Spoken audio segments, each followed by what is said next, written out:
All right, let's jump right in. We're going to talk about one of the most incredible underdog stories in all of military history. It's the Chaco Air War. This is where a tiny, seriously under-equipped Air Force from Paraguay went head-to-head with a modern, well-funded rival, and somehow they won.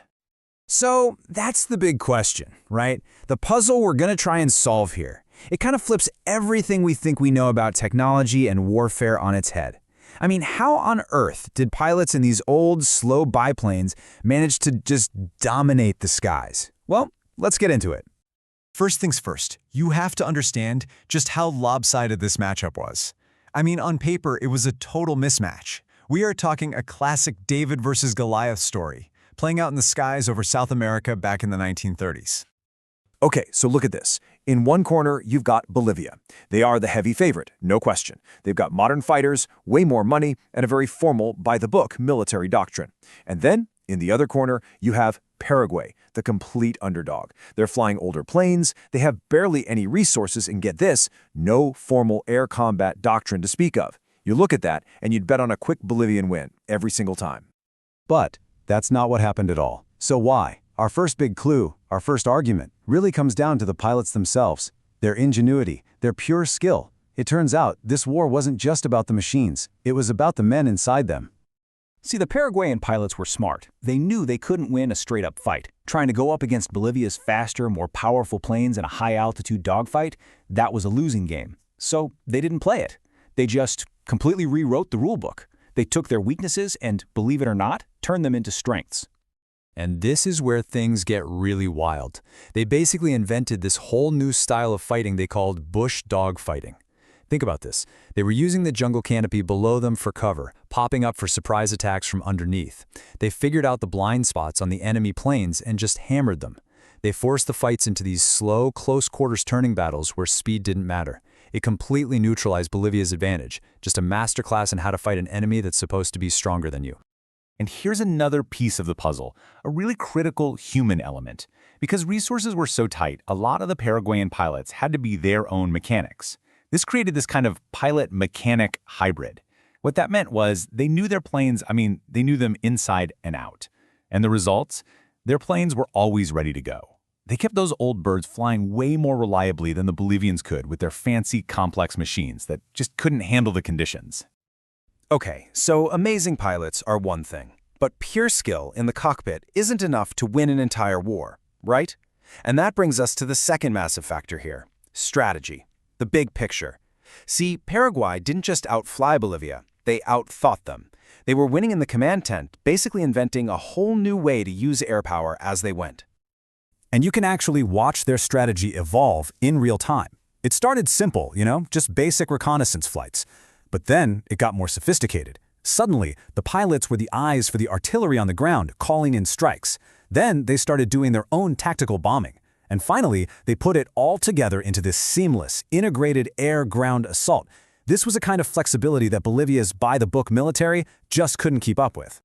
And you can't talk about their strategy without talking about logistics. This is incredible. Paraguay's troops were literally carving airstrips out of the dense jungle, right near the front lines.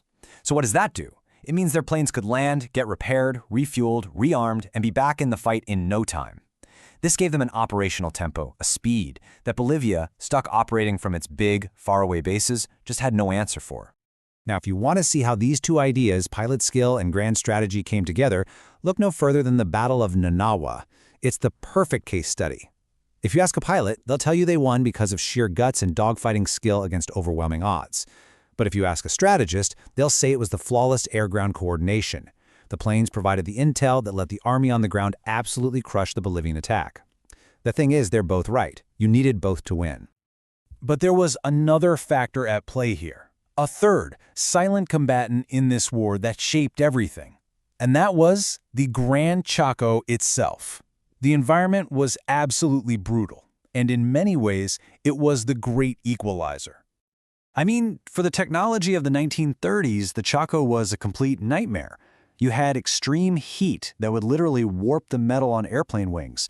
There was this fine, abrasive dust that would get into the complex, liquid-cooled engines of the Bolivian fighters and just shred them from the inside.